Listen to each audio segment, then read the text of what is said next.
Muy buenas tardes, nosotros somos los representantes del grupo 4, Rodrigo Rosario, Gitaris Fernández y Sebastián Díaz, y nosotros les vamos a hablar sobre la responsabilidad ética y social de las empresas. Ética y responsabilidad social de la empresa. La ética o filosofía moral de la empresa es la rama de la filosofía que estudia la conducta humana, lo que es correcto e incorrecto, lo que es bueno y lo que es malo. Asimismo, es el estudio de los derechos y a quién beneficia o perjudica un acto. Mientras que la responsabilidad social de la empresa es lo que hace una organización para influir en la sociedad en la que ésta existe. Por ejemplo, mediante programas voluntarios de ayuda. Asimismo, la ética y responsabilidad social son conceptos que se refieren fundamentalmente a la calidad de nuestras relaciones a través del tiempo. Los escándalos del mercado, de valores, la corrupción de los negocios y la creciente interrelación entre las culturas son tan solo algunos de los temas que han sacado a la palestra interrogantes sobre la responsabilidad social y ética en los negocios. Hoy existen muchos ejemplos de cómo se puede administrar teniendo en mente lo que es la ética y la responsabilidad social de la empresa. Elliot Hoffman, dueño de Just Desserts, una panadería de San Francisco, constituyó una costumbre de contratar a exconvictos que básicamente lo que dice es que piensa que las empresas deberían desempeñar un papel preponderante para lograr cambios en nuestra sociedad. Los gerentes, sobre todo de las pequeñas empresas, saben cómo hacer las cosas. Es preciso que se introduzcan creatividad en nuestra comunidad. Las personas inhabilitadas necesitan rampas para entrar a la sociedad y el gobierno federal no se las va a dar.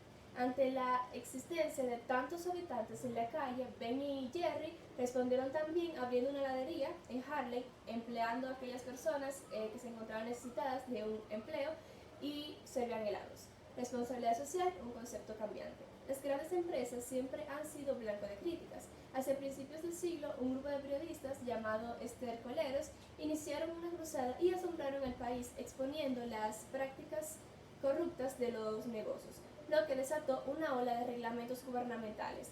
Otra ola de reglamentos gubernamentales surgió poco antes de la Gran Depresión de los años 30 y después otra más en los años de los años 60 y 70, cuando los movimientos en pro de los derechos civiles de los consumidores achacaron a las corporaciones la responsabilidad de una larguísima lista de potencias sociales. Andrew Carnegie y el Evangelio de la Riqueza. En 1989, Andrew, fundador del conglomerado US Steel, publicó un libro llamado El Evangelio de la Riqueza. Este exponía la definición clásica de la responsabilidad social de las empresas. La posición de Andrew se fundamentaba en dos principios, que son el principio de caridad y el principio de custodia. Ambos eran francamente paternalistas. Colocaban a los dueños de las empresas en el papel de padre para empleados y clientes infantiles quienes carecían de capacidad para actuar para su propio bien. El principio de la caridad suponía básicamente que los miembros más afortunados de la sociedad debían ayudar a los que eran menos afortunados, entre ellos aquellos que eran desempleados, minusválidos, enfermos, los viejos y demás. El principio de custodia derivado ya de la Biblia suponía que las empresas y los ricos fueran considerados custodios o custodiadores de sus bienes. El argumento de Milton Friedman. Según Friedman, la empresa solo tiene una responsabilidad social, que es usar su energía y sus recursos para actividades que aumenten sus utilidades siempre y cuando respeten las reglas del juego y se dedique una competencia franca, libre de engaños y fraudes. Provecho propio, bien entendido. Kate Davis ha dicho que existe una regla férrea de responsabilidad que afirma que a largo plazo quienes no usen el poder de manera que la sociedad considere responsable, con toda probabilidad lo perderán todo. Debido a esto, las organizaciones deberían asumir su responsabilidad social en proyecto propio, bien entendido, cuando menos deberían tener capacidad de respuestas ante las fuerzas sociales. Capacidad de respuesta social en las empresas es una teoría de responsabilidad social que básicamente se refiere a la manera en que la empresa puede responder ante ciertas cuestiones, en lugar de tratar de determinar su responsabilidad social última. Desempeño social de la empresa. En 1979, Archie Carroll combinó los conceptos filosóficos de responsabilidad social y de los de capacitación de respuesta en una sola teoría, llamando a la de desempeño social de la empresa. Según esta teoría, los principios económicos, jurídicos y éticos dan forma al terreno de los bienes sobre responsabilidad social. En cada compañía, los gerentes más bien tratan de aplicar los principios del contrato social en sus procesos para tomar decisiones en las políticas de sus empresas. Sus decisiones políticas pueden ya reflejar una de 4 posiciones. La reactiva, que es donde la compañía responde a un asunto social después de que se ha puesto en riesgo las metas de la empresa. La defensiva, que es donde la compañía actúa para protegerse de un enfrentamiento. La acomodita, donde la compañía se ciñe de los requisitos del gobierno y la opinión pública. Y la proactiva, donde la compañía se anticipa a demandas que no han sido planteadas anteriormente. Gracias. ¿Qué tal, compañeros? Yo soy Sebastián Díaz y aquí les voy a hablar sobre la continuación de la exposición sobre el cambio hacia lo ético. En primer lugar, ¿qué es la ética? El término ética se ha definido como el estudio de la forma en que nuestras decisiones afectan a los demás. Como se señaló antes, también es el estudio de los derechos y las obligaciones de los derechos de las personas y las reglas morales que las personas aplican cuando toman decisiones y la naturaleza de las relaciones entre las personas.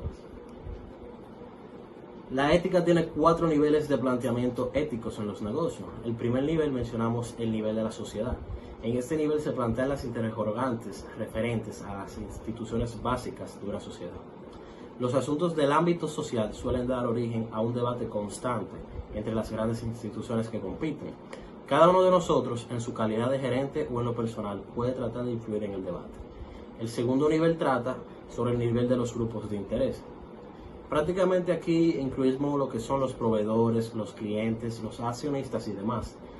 En este ámbito se presentan interrogantes en cuanto al trato que la empresa debe dar a los grupos externos que se ven afectados por sus decisiones, así como al trato de los grupos de interés que deben dar a la empresa también. En el tercer nivel contamos con el nivel de la política interna, que prácticamente en este caso las interrogantes se refieren a cómo son las relaciones de la empresa con sus empleados, prácticamente las situaciones en las que se ve un jefe, un superior, un gerente, qué tipo de contrato laboral es justo, qué obligaciones recíprocas tienen gerentes y trabajadores, etcétera, los despidos, las jornadas de trabajo, reglas, motivaciones y mandos. En este caso se tiene y hay que destacar el ámbito de la ética. El cuarto nivel y último, el nivel de lo personal. En este caso las interrogantes se refieren a cómo deben unas personas tratar a otras dentro de una organización. Estas interrogantes abordan los aspectos diarios de la vida de cualquier organización. Instrumentos de la ética. Bueno, aquí tenemos 5 principios de la ética, donde podemos mencionar los valores, que data base en cuando uno valora algo o lo quiere tener o quiere que ocurra. Prácticamente los valores son deseos relativamente permanentes que parecen buenos en sí, como la paz o la buena voluntad. Tenemos por igual también los derechos. Los derechos podemos destacarlo como el espacio que se le otorga a una persona que necesita para actuar. En términos más formales, cabría llamar a este espacio el ámbito de la autonomía de la persona, o más bien sencillo, su libertad. Contamos también con la obligación, que es el deber de dar pasos concretos. Por ejemplo, pagar impuestos y respetar la ley en todos los sentidos. Por obligación no se debe de confundir tal vez no con un temor de hacer las cosas, sino con un deber de cumplir para mantener un orden organizado. Tenemos también lo que son las reglas morales, que nos sirven de guía para situaciones en las que chocan intereses contrapuestos. Dígase, por ejemplo, un debate de diferentes opiniones, saber la manera en la que uno tiene que manejarse. Y por último, y no menos importante, las relaciones humanas. Todo ser humano está relacionado con otro mediante una madeja de relaciones. Estas relaciones existen porque unos y otros nos necesitamos para recibir apoyo y para alcanzar nuestras metas. El orden moral. El orden moral constituye el cuerpo de reglas morales que rigen los problemas normales de la ética. Aquí tenemos una serie de principios en los que mencionamos las promesas cumplidas. De nada sirve prometer para no cumplir. Entonces tenemos que hacer énfasis. Es cuestión de mantener la palabra, para mantener un orden con las personas. Si usted promete que va a realizar X actividad, se está creando un trato, debe de cumplirlo. Tenemos la buena fe y la confianza, que consta de crear esa buena relación. Aquí entra lo que son las relaciones humanas. Crear ese círculo, ese globo, prácticamente de una buena comunicación, una buena confianza. La ayuda recíproca, el tercer principio, que consta, podemos decir, de la manera en que ayudarnos colectivamente. Cuando se trabaja en equipo, está comprobado que se trabaja de una manera mejor. El respeto por las personas, el cuarto principio, que podemos destacar que aquí se puede decir respetar la autoridad y los derechos de autor de cada quien. Y el respeto por la propiedad, que entra en fin con lo que viene siendo el respeto por todas las organizaciones. Buenas compañeros, quiero presentar una exposición del tema de administración. A mí me tocó el tema del desafío del relativismo. Soy perteneciente al grupo 4 y les quiero dar la siguiente explicación. Uno entiende por relativismo es que hace crítica del evolucionismo y más en específico el concepto de raza como parámetro para evaluar o determinar la vida cultural de una comunidad. En cambio, se decía que cada cultura debía ser estudiada o interpretada desde sus propias creencias, valores, prácticas, hábitos, etc. Es decir, que cada cultura tiene sus valores, tradiciones y, por ende, esta no debe ser juzgada por ser diferente. Aquí tenemos algunas imágenes alusivas, o sea que cada persona habla desde su propia perspectiva, es decir, tiene su propia cultura, de la cual va a depender sus creencias, tradiciones, gastronomía, etc., que es lo que lo define su valor como persona. También tenemos el relativismo moral, que es la creencia que da igual valor, legitimidad, importancia y peso a todas las opiniones morales y éticas, y son en dependencia de quién, cómo, cuándo y dónde se expresen, por tanto, las opiniones morales o éticas, las cuales pueden variar de persona a persona, son igualmente válidas. Es decir, que cualquier tradición, creencia u otro parámetro que distinga una comunidad, esta no puede ser juzgada dependiendo de cómo sea la persona, de dónde venga y cómo se exprese. Aquí están algunos sentidos del dogmatismo que también puede comprenderse en tres sentidos. El primer sentido es el realismo ingenuo, que admite únicamente la posibilidad de conocer las cosas en su ser en sí. La confianza doctrinaria, que es la confianza absoluta en una doctrina en especial. La ausencia de reflexión crítica, que se refiere a la aceptación incondicional, sin examen alguno de los principios a los que se adhiere. El relativismo también tiene tres vertientes. Considera que la verdad depende de esta en relación al sujeto que la experimenta. Es el concepto que sostiene que los puntos de vista no tienen verdad ni validez universal. También dice que el relativismo aparece cuando además decimos que dichas opiniones son verdaderas si a las personas que las definen parecen verdaderas. Por otro lado, también tenemos el relativismo ingenuo, que es probable que es la forma más extendida del relativismo. Es decir, que la idea de que las personas mismas son para medir sus actos. Este dogma admite únicamente la posibilidad de conocer las cosas en su ser en sí. También en las empresas existen diferencias culturales. Los empresarios deben estar conscientes de las muchas diferencias culturales que afectan los conceptos morales de todo el mundo.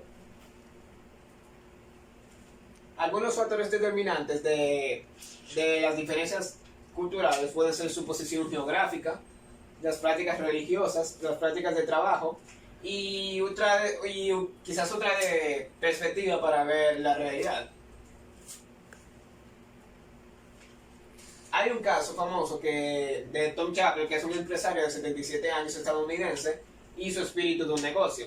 Él dice que un liderazgo centrado en valores, para la mayoría de los sabios comerciantes, la declaración es una contradicción de términos.